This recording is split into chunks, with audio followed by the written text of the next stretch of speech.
static. Yeah. Oh well, okay. Yeah. All right. This All right, this man. is Fat Fish Live number 20. Brad trying to get one of his friends on that obviously had a real tough time last night. You Joey know, Sunny Love. He's born in the way back in the Ozarks. He doesn't know what the fuck he's doing. We love you, Joe Cop Kenny, 20-year NYPD Blue decorated cop. He was going to tell stories, but he doesn't know how to use his fucking computer. So we're fucked. All right, Joey. Keep trying, buddy. Keep trying. We're going to try go and over log in again. Tell him to log in again, see if he can. Log We'll in get him again. on. Yeah, log in again, Joe. Okay? All right. Okay. Talk to you. Bye. Bye. All right, buddy. Here we are. Fat Fish number 20. Unbelievable. 20, buddy. 20 shows. That's great. We're gaining momentum. It's so much fun. How was your weekend? Great. You know, we're again, I'm going to ask you about yours. You had some great pictures I'll download for next week. You went to a reunion. My weekend it's what 90 million Americans are going through. We're beating the heat. You know, it's like you said, keep your lights down low, stay inside. They even tell you on the news, Brad, if you go swimming, don't go in the water more than 20 minutes because the sun still beats down on you. You don't know it. You're frolicking in the pool, and people are going to the hospital with sunstroke and dehydration. Be careful. You know, I'm not a public service announcer in here, but stay hydrated. You got to put sunscreen on, and I've never heard a 60-year-old guy use the word frolic. But anyway, you're a frolicking guy, man. I'm a frolicking guy. Feel good. I had a good weekend yesterday. You know, whenever you bring Chinese food in, when you bring Chinese food in, I don't care what demographic you are, and the Chinese food is great. You judge it by, and I'm talking to an Epicurean delight over here in Brad Grunberg. I judge it by the spare ribs. Okay. Oh, the spare ribs are so good. Yeah.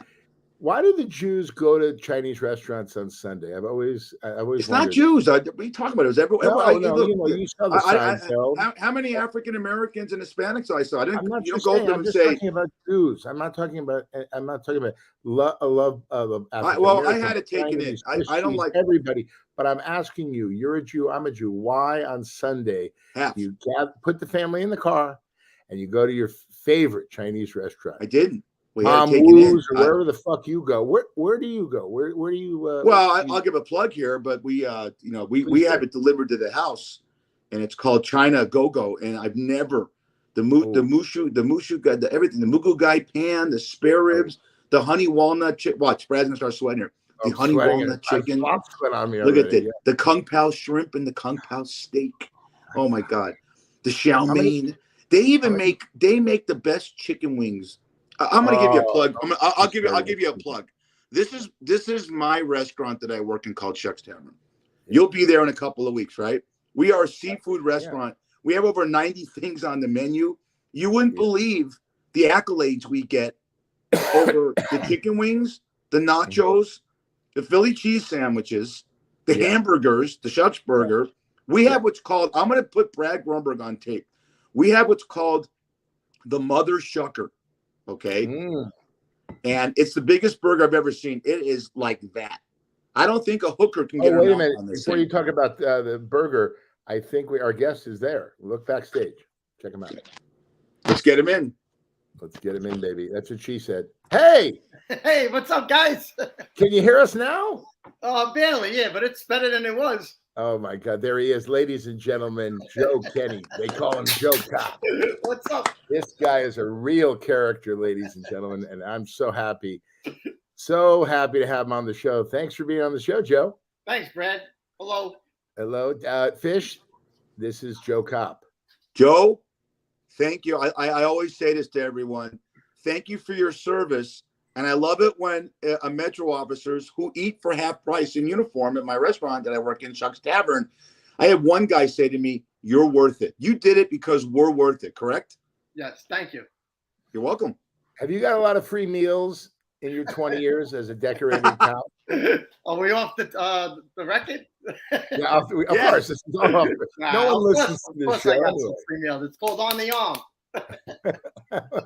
Whatever that means. Joe, how did It's we? free, Sonny. Oh. Joe, how did we meet back in the day? What was it? 89, 1989. It was either 88 or 89. I don't know the month. It was definitely cold. I went to the city with my my wife at the time, Christine. She was good friends with this character, Debbie Gunsberg, that I think you were dating or something. And we went to the city to a birthday party. And me and Shadow. we started talking. And we hit it off. We stayed in touch. You sent me crazy postcards every year for Christmas with you and the Tropicana girls, Don King, Ashton Kutcher, a whole bunch of stupid ones. And we just kept in touch. And then one year you came into Brooklyn, well, New York, and I picked you up on the L train and threw you in the back of the RMP, which is the Radio Motor Patrol car, NYPD.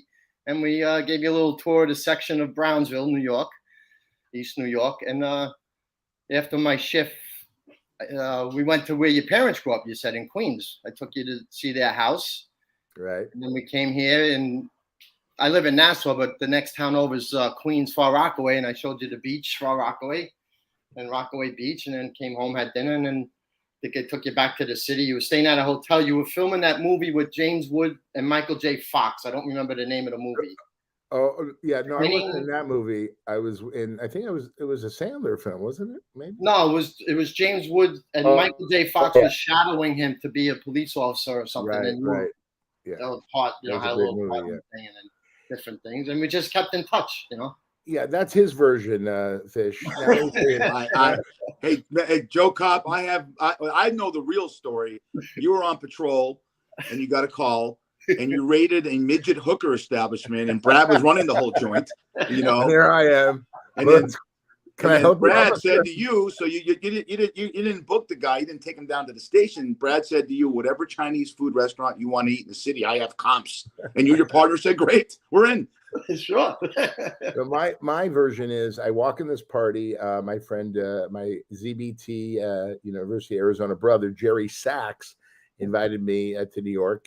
He was in travel. We stayed at the World Trade Center apartments. And he says, we're going to this apartment. I want you to meet that girl that you've been talking to. And I walk in, this big party. And then this face appears next to me. He goes, hi, I'm Joe Kenny. I go, who are you? He goes, you're an actor. I go, yeah, I'm an actor. He followed me around like a puppy dog for 3 fucking hours. I couldn't get rid of it. It was crazy. And no, it was the best night of my life because I met this guy and we've had such a ride together so far. We have a lot more riding to do, not in the back of his patrol car, but in life. Joe, let me ask you, why did you become a cop? Why did you was your dad a cop or? Nobody in my family was ever law enforcement. I just always wanted to be a cop.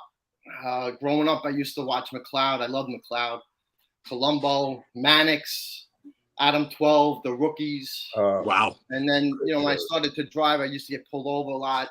I used to get a Why? break. Why were you pulled over? Speeding and maybe a little erratic, a couple of beers in me or whatever. And after a while, I said, if you can't beat them, might as well join them. And when in the academy, was that tough for you? I mean, were you a good athlete?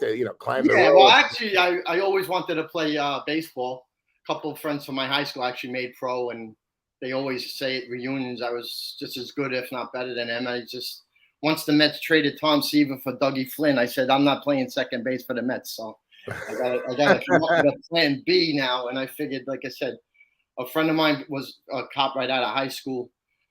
You had to be 20 back then. So like 2 years into Suffolk Community, he became a cop. And I was like, like I said, if you can't beat him, might as well join him. And 20-year pension, retirement, so civil service job. It was good. Yeah, that's great, man.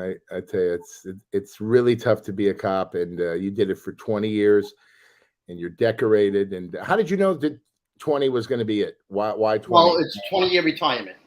You do 20 and out. So a lot of guys retire, go get another job, but you pretty much get the same pay every month in your pension that you were working. So it's not worth staying anymore, I see. So, 20 and out is the saying. Now I think it's 22 and a half, 23 you have to do minimum. 7-year top pay. Back then it was 3. But it wasn't like good money back then. but I love the job. And like I said, I always wanted to be a cop growing up. That's great, man. That's great. Two-prong. I got a two-prong for you. First one is the accent. Are you Brooklyn, Queens, Bronx, Staten Island, or the city? I actually grew up in Brooklyn till we were about 13 years old, and we moved out to Long Island. But when I was living in Vegas for a couple of years, everybody's like, "Oh, you're from New York." They got the accent. I guess. Oh yeah. Well, I picked it up, Rags. My mother's from Sheepshead Bay. Yeah, so, I'm from Brooklyn, City Line, East New York section of Brooklyn. Yeah, I know it. Know it. And then this is the second prong. Look at this great pic of Joe Kopp. Look at that. Oh, look at that guy. Who is that with you? Who's the guy on the right? The guy standing to your left, far left. Are these actors or what? The guy next to me was my partner, Tom. And the guy next to him was Lieutenant Atkinson. And we got a call of a disturbance at a social club or whatever. And we go in there, and who do we see? We see our lieutenant. He was at like a Christmas party, had a few drinks with him, and got a little loud or whatever. If you see the smirk on my face, is because I actually am hiding a drink behind my back in my right hand when somebody snapped the picture. Hey, Fish, don't look at. Wait, put that picture back up. Look. Joe looks like Patsy Weber, and that's Ralph Mouth. Jesus Christ. No, the guy in the middle is a good-looking kid. I thought the kid in the middle was an actor, and the other guy was a mob boss. I thought that's Dennis Franz from NYPD. Dennis Franz. And that's Opie Taylor, and that's Patsy Weber. That's funny. Can you imagine, Fish? Can you imagine you're driving, you're having a good time with your girl. All of a sudden, these two assholes, they pull you over, and you're like, this is a fucking movie. These are guys are cops. Oh, they give these guys guns. Are you fucking crazy? That's great, man. That's a great thing. He was my partner for like 2 years, but we keep in touch. We had the best of times. We did a summer detail actually in the 100 precinct. Oh, what does that mean? 100 what? The 100 precinct. We worked the 101 Far Rock, but for the summer of '94, they sent us to the 100 precinct, and we did the midnight tour. And it felt like me and him went to sleepaway camp. Every night I was like looking forward to going to work. And my wife was like, how come, the job sucked back then? It was miserable. She's like, how come you're so happy and you can't wait to get to work? And I'm like, work is great. And the summer of '94 was just like the best. The Rangers were in the cup. The Knicks were in the finals. And we just had the lay of the land in the Rockaway Beach. We did the midnight tour. And the shift did 6 to 2, so we got on at midnight. So for the first hour, we used to go to like Lenny's Clam Bar, get a nice eggplant palm hero, just chill out, and And then you mean yeah. Second to watch, sonny. That's a freebie, baby. Hey, can I jump in on the sports thing for a second? I love this guy. He just talked about the Knicks, talked about the Rangers. So Joe Kopp, I guarantee you, is a Giants fan and a Yankee fan. That's how it goes, right? No. You're not? No, I'm not. You're happy about it. Are you a Jets fan? I'm jumping on Aaron Rodgers bandwagon? No. I'm a Pittsburgh Steelers fan from '72. Wow. Yep. Hey, honey, my wife is from Youngstown, the biggest Steeler fan on the planet. Did you see the movie? The one with Diner with Mickey Rourke and Steve Guttenberg came out in '82. Oh, I've heard of it. I don't remember it all. Well, Steve Guttenberg character gave his wife a 100-question test about the Baltimore Colts of 1958, and if she didn't get 70%, they weren't getting married. I married the same girl. She gave me a test about the Pittsburgh Steelers. So I love it. So wait, so you're Knicks, Rangers, Steelers, and then who's your? We'll start at the top. First of all, the flag behind you is a main reason why I'm a Steeler fan, because I hate the Raiders. Whoa! Nice knowing you. Adios, baby. Oh, this guy. Oh God. Oh no! Look what he's bringing over. Top, look at this. Huh? Look at this. Joe. Trying to arrest that guy. Marcus Allen. No, that's Lester Hayes. I can't Lester get in the picture. Hayes. Oh, that's a 7 out of 2. Yeah, he's one of the 37. That's you guys, man. So there you Thanks. go, kid. Thanks to him, we got the immaculate reception. That's right. He was a tough man. Lester Hayes, man. Oh man, they put him on the best receiver all the time, right? Always, right? You know what happened on Sunday afternoons? Okay, Fish, you've had enough. Okay, Fish. Sunday afternoons, back in the early '70s, you got the Giants, but like like back then, the home team had to sell out to get the broadcast. My dad was a Giant fan, but at 4:00, we always used to get the West Coast games, and it was always the Raiders, the Chargers, or the Chiefs, and just the Raiders were just dirty and nasty and always winning. And then one year, Bullshit. this shitty Pittsburgh team went into Oakland and beat them, and I was like, oh, I like this team. They finally beat that shitty team I hate, and then. That season in the playoffs is when the Immaculate Reception happened, and since then, I've been a Steeler fan, big Roethlisberger fan, just Steelers. Basketball, I love the Lakers from James Worthy days. Yes, now I love the guy. Yeah, Worthy, the Lakers. Showtime, Magic, Kareem, but Worthy was my guy. Hockey, Rangers, definitely Rangers. And I'm trying to tell Brad. Back in 1986, 87, real quick on the sports thing, the Rangers had a guy, and my wife was in love. Remember Ronnie Duguay, that married Carol All-Star? Yeah. Ronnie Duguay was a gorgeous kid. And they had Greshner, and what a team that was, back in the day.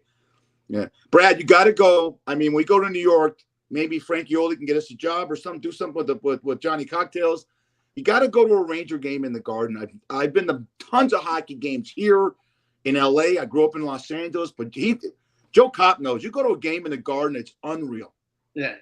I went last year to they were playing the Kraken. The night they got Seattle. What's his name? Tarasenko, the guy from St. Louis. Right. Anyway, Tarasenko. Yeah. Joe, did you get a haircut for the show? Yeah. I woke up. I got bedhead. The comb over. That looks fantastic. I got the bedhead. Yeah, really good. Look who's talking about hair. I today. As far as baseball, I'm a big Met fan. 86, but my friend played for the Yankees. 95, 96, all those years they won championships. We used to go to the games all the time. I can't believe you have friends, Joe. I know. Joe, we know one thing after your service in New York City. You did some great stuff. We're going to get into some other stuff later. But you moved to Las Vegas, and you wanted to be a cop in Las Vegas, but you had to get a job as a security guy at the Aria Hotel. Tell that great story. Wait till you hear this one. That's great. I'm at the Elvis Theater at the Aria doing security, and comes over the walkie-talkie, male black approaching your way, just if you could, stop him and ask him some questions, see what's going on. What happened was people were taking pictures of Charles Oakley down at the pool, and he was a little intoxicated. He got mad. He broke a camera, and he's coming my way. So I'm like, hey, wait, Charles Oakley, tell our audience he played for the New York Knicks, big guy, Chicago Bulls. He's like 6'10", 280, whatever. And he's coming my way. So I'm like, sir, can you just slow down and don't touch me? I'm like, dude, I don't know what happened at the pool. I really don't give a shit. But they're telling me, there's some incident at the pool. They just want to ask us some questions. And he's flinging his arms. And I'm like, I know you. And he goes, you don't fucking know me. I'm like, I'm from New York. You played for the Knicks. But I knew he wasn't Charles Barkley. But I couldn't think of Oakley. So I'm like, you're Charles, whatever. So the next thing we know is he's swinging. I'm trying to grab him. And he's like, don't touch me. We get into this vestibule in the casino. And I know there's no cameras by the elevator. And 2 or 3 other guys, they're Spanish, 3 black and a Spanish guy. They come out of this door in the back of him. And when he turned around to look, I jumped up. And with my forearm, right across the neck. I was like, fuck you. Boom. He's like 6'10". He's a foot taller than me. Because he already spit in my eye. So I got a mark in my hand here. He bit my hand. So I got one hand cuffed because he went down. When he turned around to look like who the hell's behind me and I hit him, he buckled and he was shaking. So I hit his legs and he went down. So I got one cuff on his left arm and I'm trying to get his other arm. And he's like this. And he's biting me and shit. And I'm punching him in the face. So finally, when I get his arm and turn it around to put it in the handcuff, the other hand, I hear a little snap. But, I didn't do it on purpose. So he goes, he's crying like a little baby in the cell. And then next thing he's in the hospital. And then the next morning, I go to the hospital to get drops from my eyes. He spit my eye and get a tetanus shot. The next day in the paper, he's on the front page of the Las Vegas Review saying the toy cops at Aria beat me up. His hand's in a cast. He's smiling in bed. And then, we're going to go to trial. And he kept saying the white guy with glasses from New York. And I'm like, dude, my name's Joe. And the white guy from New York with glasses beat me up, toy cop, rent the cop. I never told anybody I was a real cop in NYPD. They should have known that, my supervisors, and they didn't when I got hired. But so we're getting ready to go to trial the day before, get all prepped for months. And I'm watching a basketball game, and I see Oakley on the bench of the Toronto Raptors. I'm like, what the fuck is he doing in Toronto? We got caught tomorrow. I go to bed. That morning, Monday morning, 9 o'clock, I get a phone call. Don't come to court today. We settled. And I was like, what do you mean we fucking settled? They're like, nah, we settled. He's in front of Michael Jordan. He's got, Michael Jordan has a golf tournament, a lot of publicity. We don't need the publicity. They threw it under the rug. And I just got so fucking pissed. Every day I was just going to work and bad-mouthing him. So do you remember when Charles Oakley got into it with James Dolan? Yeah, I'm gonna get into that. I got phone calls like that night. My friend's like, Joe, you work in security at MSG now? I'm like, no, why? They're like, put on the Knick game, and he's getting carried away by 3 guys. They're like, thinking I'm working. Great player, though. Great basketball player. Phenomenal player. Hey, Joe, I'm at a Dodger Philly game. I'm gonna ask one question, Joe, before you go on. What did the 3 Hispanic guys and the black guy do? Would they stand and watch the whole thing? Well, no, they helped me. They were trying to let's give him some. Like I said, when we went to trial, he just kept remembering the white guy from New York. Okay, so you got 4 guys on the Big Oak. Okay, because there's 3 black and 1 Spanish, and me, the white guy from New York. Right. But I'm saying I'm the one that broke his arm. Right, but it took 4 guys to bring the oak tree down. I like that. Yeah, he's drunk. So I'm at a Dodger game. I think me, you, and Steve-O went to the Philly Dodger game that Wednesday. And Thursday they called me. It was an afternoon game. And they're like, hey, can you come in today? I'm like, no, it's my day off. They're like, come in. I'm like, I can't. I'm in LA. I'm at a baseball game. They're like, all right, come in an hour early tomorrow. And I go, why? What's up? They're like, no, just come in an hour early. So I knew something was up. So I'm getting ready to go to work. I threw all my shit in a big black duffel bag, like hefty garbage bag. I go to work. I walk in the office. I sit down. And I'm like, hey, what's up? They're like, you're fired. I go, you can't fucking fire me. They go, why not? I said, because I fucking quit. And I took the black bag out from under the table. And I dumped the whole fucking thing on the table. And I go, your company sucks. You didn't have to give that motherfucker a dime. And oh, that's great. So the next day they called me up, and Human Resources said, we're going to let you resign so you could work at another property like Bellagio or MGM. I said, I wouldn't work for your fucking company for $1 million. You fucking suck. You didn't have to give that guy a nickel. I'm Joe fucking God. So they write me a nice check to get on a plane and go home, pack my shit, and get out of my lease. So you went back to New York. Well, the 2 nights before that, all I kept hearing was 7 out. 7. I got like 100 on every number at the crap table. Oh, you like this? Oh, 7 out. Down a little. Hired in. We get bottle service at the bank at the Bellagio. The girls with the champagne and the sparklers and all that shit. So that money was, before I even touched ground in New York, that money was fucking gone. Oh, Joe. It was fun though. It was fun. I want to segue to something very, very important, Joe. You worked 9/11. You worked 9/11, and I want you to talk about that. What you did, where you were when it happened, and then when you went down there, what your job was. All right. Does Fish have that picture of me down there too? I don't. No. I thought I sent that to you, Brett. Yeah, I don't. The only picture I got is that one. I couldn't download the other one. We have the one in the dugout. Don't we have that one? I don't have it. Oh, you got the one. Remember you were making fun of the raincoat? Yeah. Here's the problem. I'm going to fire Fish after the show. Anyway. So here it is. It's Sunday night, September 9th. I go to work for my midnight shift, and my sergeant gives me a slip. He goes, you got transferred. I'm like, what are you talking about? I didn't put in for a transfer. I'm working at 2-5 now in East Harlem.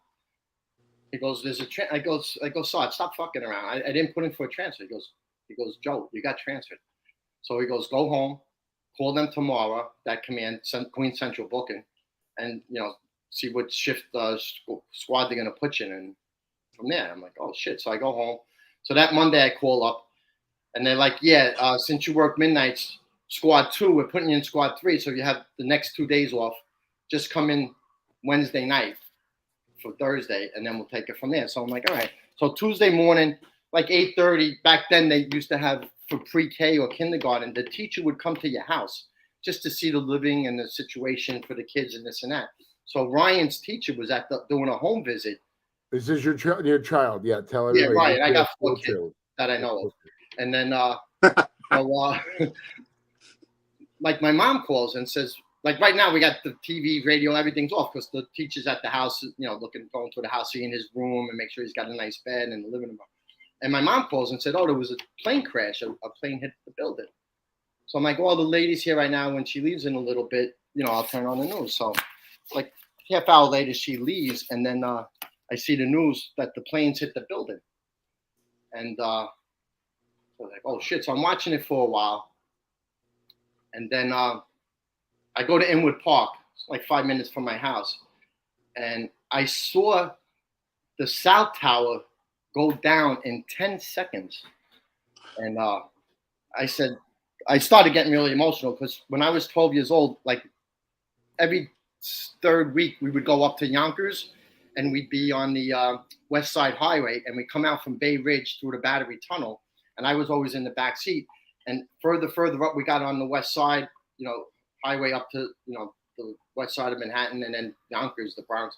You would see the buildings, but they were so tall. They were still, midgets, but you could see them from all that distance. And I remember like growing up, seeing those buildings being built. Like 2 or 3 years it took to build them, that high. And I saw them go down in 10 seconds. And I was like, holy shit. So I said, all right, I got to get to work. So, and like I said, I'm in a new command. So I went to the bank, I got some money, and I said to Chris, I don't know when I'll see you again, and this and that, and hopefully, works, and my mom will come watch the kids and this and that. So I get to Central Booking, and I walk in, and like nobody knows me because I just got transferred there, but I was never officially there to start a tour. So they're like, all right, get in the bus, we're all going down there. So I get down there, and because nobody knew who I was in the command, and I was like the rookie with 15 years on, they said, all right, couple of guys get out here, and it was the morgue. So that night, everything's coming through the morgue, body parts, burnt bodies, like really like a horror show, worse than a horror show. Wow. And then we did 12-hour tours, and then the next morning they sent me to the pit, to the site, digging, going through shit like that. And that's when I took that picture in the raincoat that Brad said. And I came home, and my mom said, get out of those clothes. You smell like death. And it wasn't like a movie scene. Wow. And then just from there, when I went back to my command, the guys that had seniority and time on, they're like, we ain't going to the morgue. Because he said, the lieutenant's like, hey, I got volunteers? So nobody's volunteering. And he's like, Kenny, weren't you just there the other night? And I'm like, yeah. He goes, all right, so you. And then after that, a couple other guys said, all right. I said, it ain't that bad. But it's bad, but it's like, it's not a bad shift. It was 12 hours, on 6 p.m. to 6 a.m. And like I said, the bodies were coming through, left arms, right arms, thumbs, front. But the amazing thing was one body that came through was like burnt to a crisp, but his uniform was like still intact. And what we realized was how we identified him was he was a chef at the Top of the World, or whatever that restaurant was. Because he was wearing that kind of shirt, the fire retardant shirt, it didn't burn, but he burned. But that's how we were able to identify him. Oh, but and then after like 7 months, they were like, you might have post-traumatic stress disorder from working down here. So they sent me back to the command Central Booking. So if anybody got arrested in Queens, I either took your picture or I fingerprinted you. So a lot of times I'm shopping and doing shit, and people are like, you look familiar. And I'm like, if you got arrested in Queens, I processed you. Did you have PTSD, may I ask? They said I did. I mean, I don't, it doesn't give me nightmares, and I know, but like I got through it, but like whenever I talk about like seeing those buildings being built and then seeing that one go down in 10 seconds, that's like, to me, it's like emotional. And the funny thing is, February 26th, I think it was, in 93, I had a post down by the Staten Island Ferry, and the building blew up, like the garage. But back then, nobody knew anything like what was going on. But then eventually they connected it, and those 7 people that died that day were added to the 9/11 memorial. That was like the beginning. I think they tried to blow up the garage, and then when they figured that didn't work from the bottom, we'll go from the top. Joe, I got to say, man, thank you for your service. I mean, Thanks, this is man. unbelievable. You were there, and somebody has to do stuff like that, and that's why, you're you. I mean, I just cannot not imagine what you went through that day. Yeah, I wouldn't wish what I went through on my worst enemy, like what I saw and went through. It was like I said, I like horror movies, but this was worse. Oh, and this is real life. This is not a movie. Yeah. Yeah. So let me ask you. Well, thank you. You're 20 years. You have all these buddies telling stories about this and that. Is there any great stories you can tell about your fellow colleagues that are just unbelievable? That Yeah, a little story off the cuff. I got more stories than Mark Twain. You know that, Brad. Yeah, I know. Walt Disney's rolling in his grave. You haven't met Joe Kenny. So, what a story! Yeah, we get it late in the tour. We get a call like 7:30 of a DOA in an apartment. I worked housing, so everything was pretty much projects. DOA is dead on arrival. Dead on arrival. So we get there, the lady's dead. She's in her 90s, natural causes. So we call for a bus, which is an ambulance, just to come verify it. So they come. Pretty much half the time they would just take the body, but I don't know what the situation was that day. But maybe because the family was there and she lived with somebody, they made funeral arrangements. So we were waiting for the morgue to come pick up the body. So now it's like 10:30, and back then in New York there was a show called what the hell was it called again? It was with Bill Mazer, Sports Night or something, before like ESPN and all. It was like highlights of the day's games, the football and all that stuff. And at the end, they'd ask him a trivia question. He always got it right. It was Bill Mazer on Channel 5 Fox back in New York. So I'm watching it, and I hear my partner and the niece, she was the niece, her aunt passed away, like bullshitting, they're talking. So it was like November. So I think they're talking about Christmas. Oh, do you like giving or receiving? So I'm just, I'm trying to get the scores. I'm worrying about what, the Steelers and this and that. So next thing I know, like they get up and they leave and they go into the room where the dead body was, because it was a twin bed, like one bed, twin beds with probably a nightstand in the middle. And he takes off his gun belt and he goes, Joe, hold on to this for a few minutes. I'll be right back. So they go into the room where the 90-year-old lady was dead in the bed, and they go on the other bed, and she gave him a blowjob. No way. Wait. Grandma's dead. Grandma's dead. Grandma's dead on the bed, and he's getting some kepi right there. Are you serious? Yeah. Can't make this shit up. Your partner. So this is her daughter? Was that her daughter? It was her niece. That was her aunt. Her niece. Okay. They're talking about giving, receiving. I hear, I like giving. And he's like, I like receiving. And oh my God. How do you, well, I guess you can't stay focused, but you look over and you see grandma. Grandma. Well, earlier I pulled the sheet up and covered up. Oh, okay. You didn't say that. Grandma. She was dead. She wasn't going. You know what the real story is, Joe? The real story is if the sheet comes off and then grandma comes alive and does it. Yeah. That's Brad's luck. Never dead. Metamorphosis sets in and she just like perks up. Yeah. Like when somebody there was two other relatives like in the kitchen area, but they were like nodding out, falling asleep and shit. And so it was like it was quick. He was in there like 3 or 4 minutes. Your partner, man. I want to meet that guy. Is that guy still on the force? That guy. That's your Talk about the force. That's your wingman, Rumper. Talk about blue balls. Jesus Christ. Jesus. Oh my God. So listen, hey, they had some chemistry. Grandma would approve, right? Yeah. God bless Grandma. In heaven, she remembers her niece blowing an NYPD blue cop. I love it. In uniform. Right. Oh, on the clock. That's the main thing. He was in uniform. He did take off his gun belt. Thank God he took off his gun belt because he used his other gun. Yeah. The man was packing heat. He wasn't shooting blanks. Joe, you are, by the way, he's also an incredible friend to me, Fish, over the years. We've known each other so long. He's an amazing father. He has 4 beautiful children. Junior, I call him Joe Jr. Catherine. She's the best. She just moved out to LA, your neighborhood. I know. I saw her. I had lunch. We had lunch. Yeah, we had a little happy hour, and I told her if she needs anything. And then Natalie and Ryan, just great kids. Joe is in their lives. He's just an amazing guy with a huge heart. And I'll tell you, Joe, not to brag, but Joe's in the Navy. He's a physical therapist. Please brag. Brag. Captain's a strategist for Google.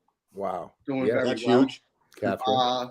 Ryan was a sharp sniper in the Marines for 4 years, and now he goes to Yale, and he wants to be a psychiatrist to help soldiers with post-traumatic stress disorder.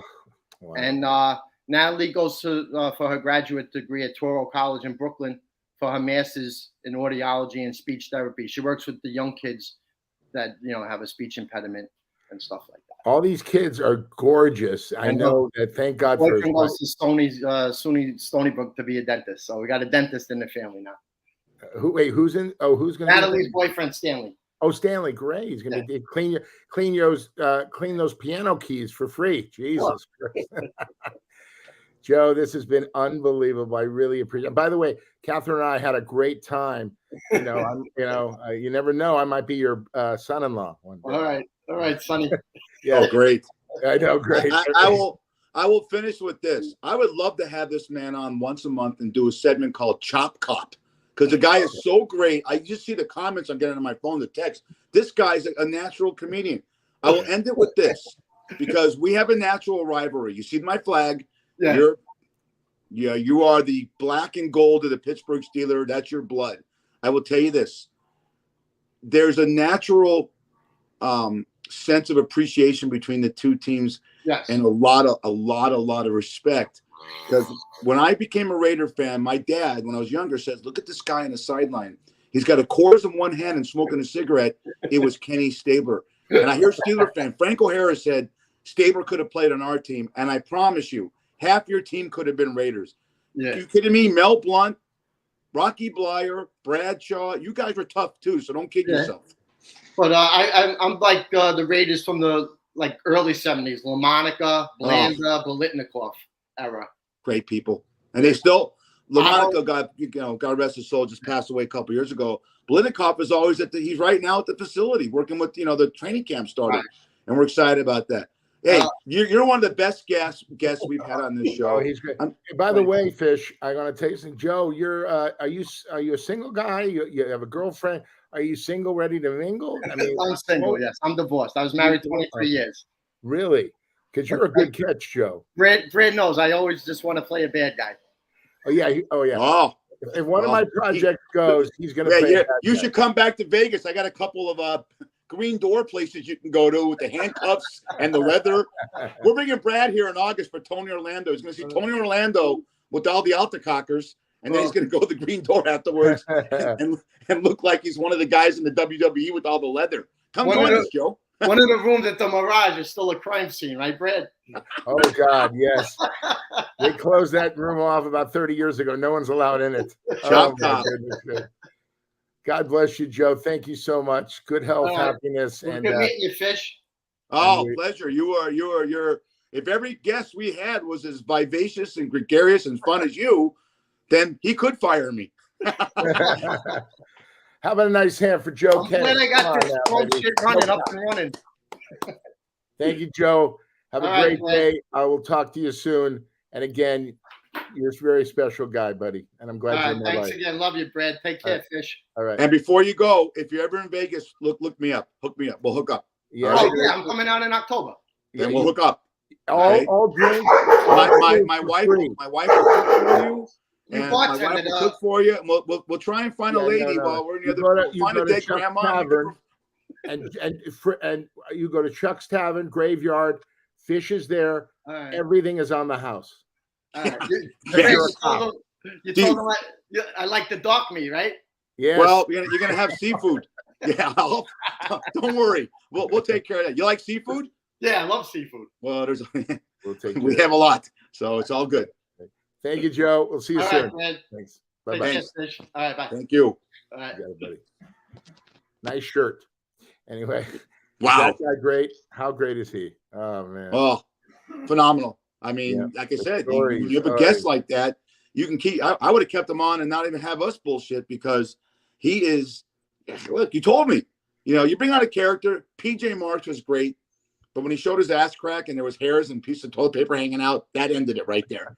This guy, I mean, I love that. I'm serious. I would love to have him on again because think of all the stories he has, and did you hear how successful? Forget about the looks of his kids. One's an audiologist. One's working in the Marines and the Navy. He found the time to do that tough job and become a great parent.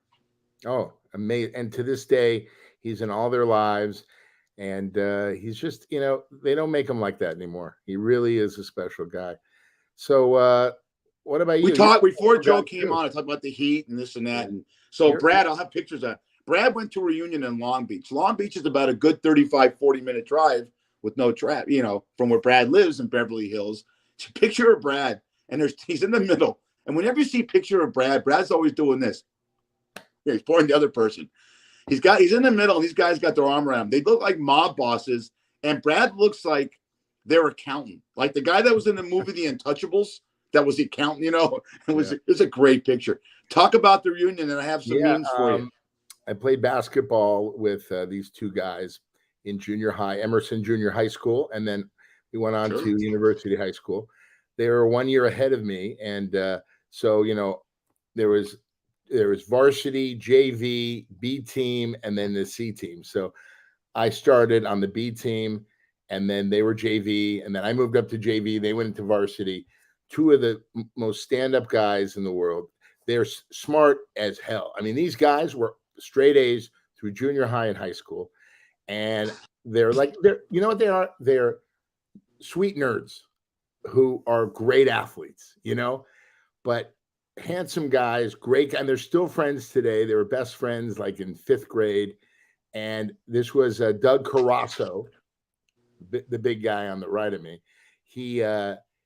It was his 60th surprise birthday party that his wife Kim put together, and I surprised him because I haven't seen him since high school, and I have a video that I shot of him, being surprised at the party.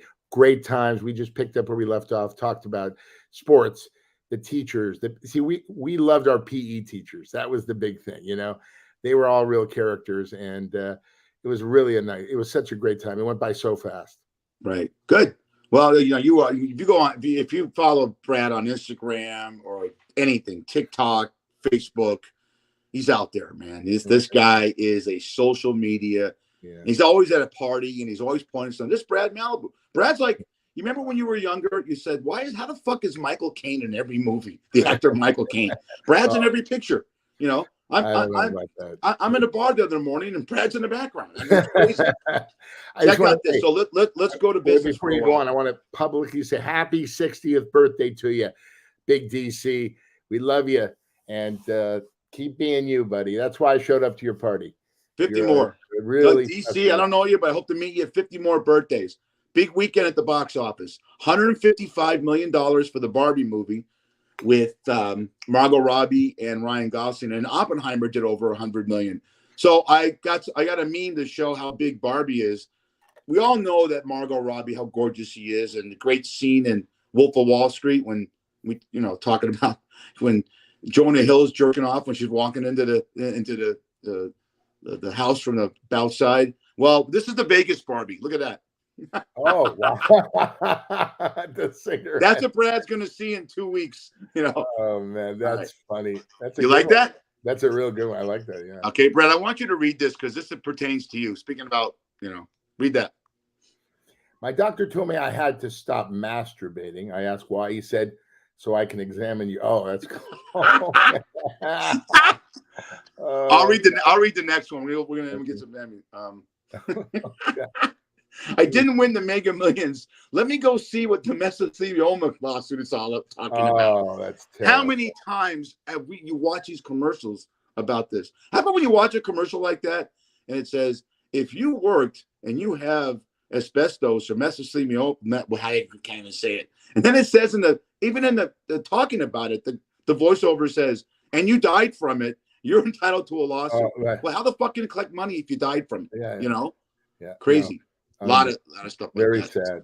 You're a dog guy, right? I'm a dog yeah, guy, and you'll love this. Annie the love dog. Look at that. Isn't that a great picture? He's got a dog holding up the big branch there, and the little dog is biting on it also. Doggy. Oh, his buddy. Oh, his little buddy. That's like Skipper and Gilligan right there. Yeah. It's me and you. Yeah. You guess which one's a little of the two. That's sweet. That's sweet. Great. This is for Vegas people. When someone you know sees you gambling at a convenience store, it's we have poker machines, 7 of them in convenience stores, gas stations. Wow. They're everywhere. I mean, supermarkets, you go shopping and there's 15 machines in there and they're packed. It's insane. Oh, wow. That's crazy to live like that. Gambling everywhere. Yeah. One of my favorite character actors is a guy I'm going to show you right now, and I'll let you think about it. I have my favorite film that he did. It's an indie film. Talk about this guy.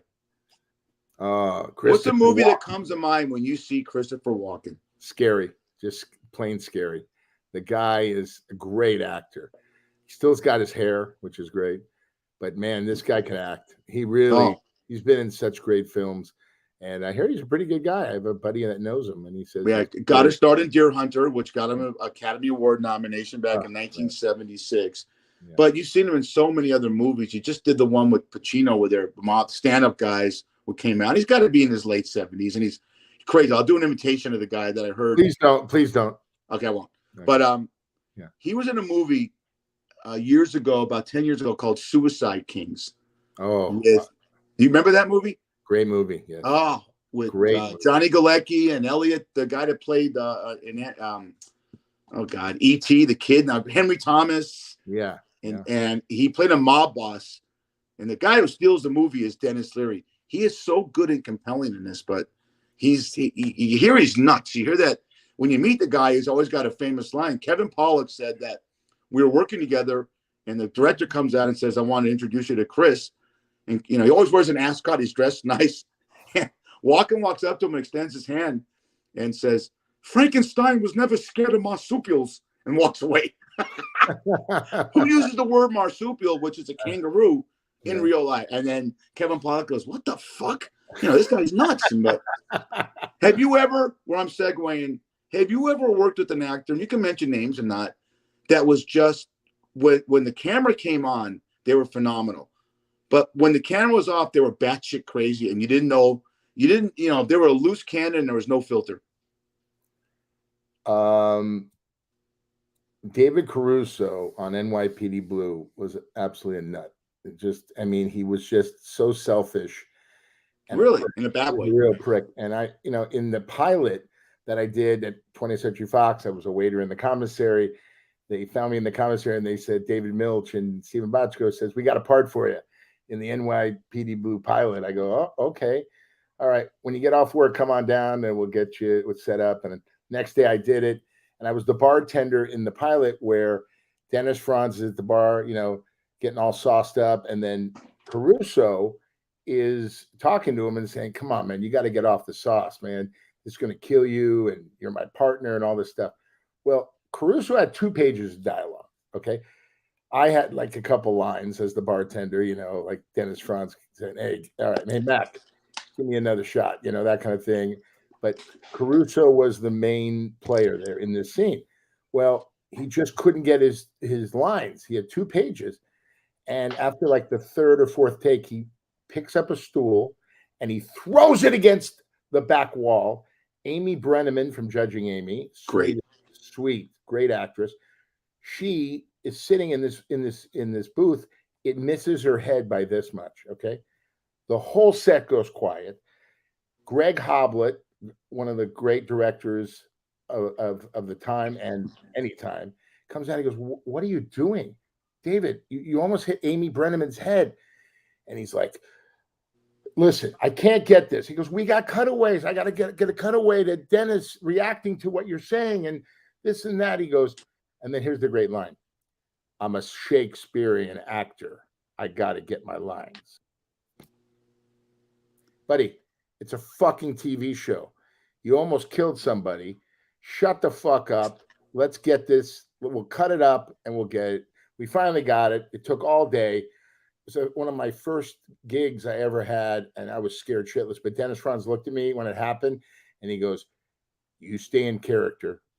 Fuck this guy. I got your back." I'm like, whoa. Greatest guy, Dennis Franz. But yeah, David Caruso is it was all about him.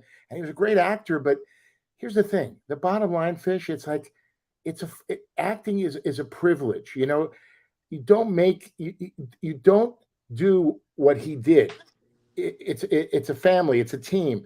We all can work it out. You don't have to throw fucking chairs at people. You just calm down. It was, he was putting on an act, the star of the show.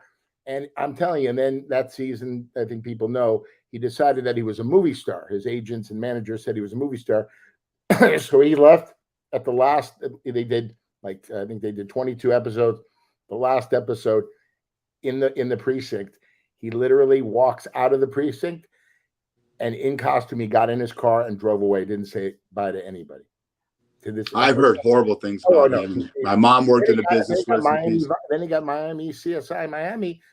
I mean, it was like Shelley Long and all these people who leave a hit show. He was so lucky, but he's a jerk off. I'll tell you something. I mean, I think he's made apologies to people, but still.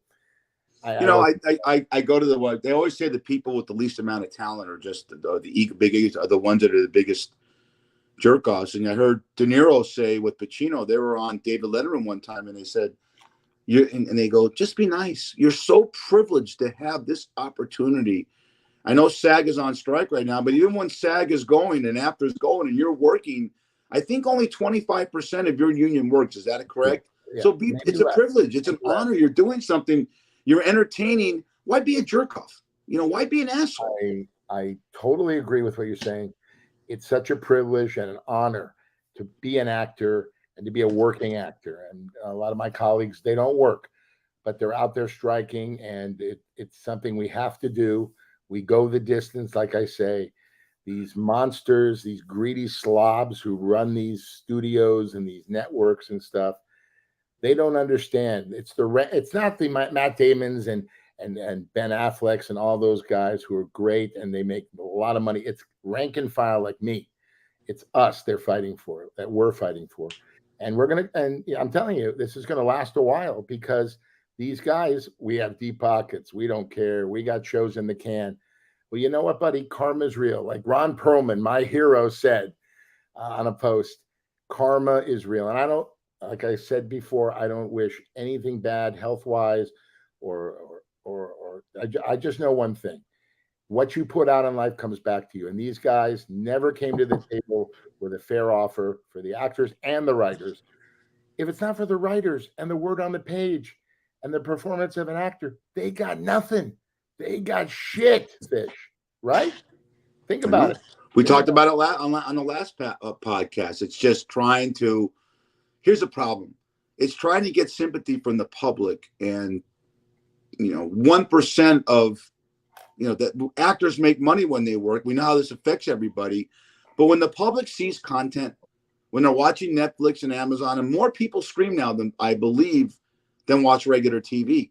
I like the stream because I like real life. I don't like watching regular TV. It might piss you off by saying that, because I think when you have a character on regular TV and they don't use the word fuck or shit, that's the way people talk. And when you watch the show, and I want to talk to you about it. When you watch All in the Family, you Archie Bunker was the kind of guy that cursed, Yeah. Oh, but he did that time. The podcast standards of regular TV and what you can show and what you can't.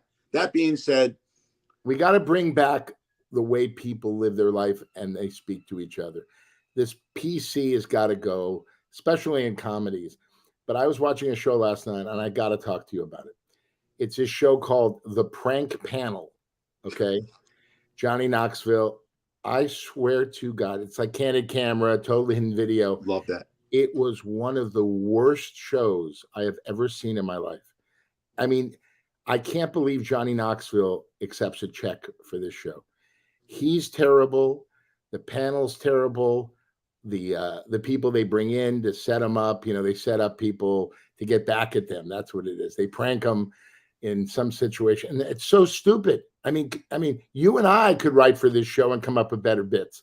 Oh, I love Candid Camera with Alan Funt was just absolutely Alan way ahead Funt, of its time. man. He was Did way you like? ahead of I like Punked. Ashton Kutcher. Punked was great. And Punked was great. yeah, so that it's in that genre. Yeah, it's just the show stinks, right? You could listen. It's all about rebooting old shit, right? I mean, I can't believe ABC, Bob Iger, see, Karma, came up with this show. I mean, it is like, I'd rather watch paint dry. Oh, really bad, man. But there's so many bad things on TV now. And, listen, that's the thing. There's so much streaming, network, just, I think there's just too much. That's the problem. That's why I want to get sympathy for the strike is that here's a problem. You have your nights and you want to watch TV. If Amazon, Netflix, and Hulu claim they have over 60 things in the can, and then the worst thing could ever happen for this strike is, I hate to say it, you're not into it as much as I am, but I know from my business, Saturday, Sunday, Mondays, and Thursdays are dominated by football starting in September, So that's going to take away. This is where I feel, I talked to one of my very best friends, Craig Persky. Shout out to him. I grew up with this kid. He's a finance guy, production finance guy for the studios. And he said, this could last to the end of the year because they have the leverage. That's true. Or into 2024, they don't care. But you know what I say? This is what I'm going to say. I'm going to say it on Fat Fish. Go right for the jugular. Everybody just drop your subscriptions. Game over. If the public drops the subscriptions, these fucking assholes, Bob Iger, Zavzloff, all these guys will run to the table. Okay. How do you get that to happen? Give me a solution to that. Does the public, we talk about the strike every week, and this is good dialogue between the two of us because you're a working actor, has been in 120 fucking shows, different shows, right? I'm trying to act like I care about working with you right now. So maybe I'm doing a decent job on a serious level. How do you get that to happen? If you can get that, if that's and when I was at the writers, it was Friday, a week ago last Friday. That was our main. You hit the nail on the head. That was our main concern. How do we get people to drop subscriptions? It's going to be tough, Brett. I'm just giving you devil's advocate. I'm telling you something. When they see people moving out, when they see people putting their parents in homes, being evicted, losing their cars, losing their life, some of them becoming homeless, and you put that on network TV, you put that on, you show Post. That's what you need. The real person, not the billionaires. It's the person that goes paycheck to paycheck that we have to gain their sympathy, and they're just going to drop the $9 to $20. Okay, let me ask you. We got 2 minutes. Hang on. We got 2 minutes and 12 seconds. Take it up with this. Does the guy's name is Bob Iger? Do the guys that are the billionaires really give a shit about the people that are putting their parents in homes? No. How do we make them give a shit? That's the problem. Well, there's more of us, the people that live paycheck to paycheck, than these assholes. That's right. It. We come together, and then they just say, look how they're treating the actors and the writers who create all this wonderful fucking content.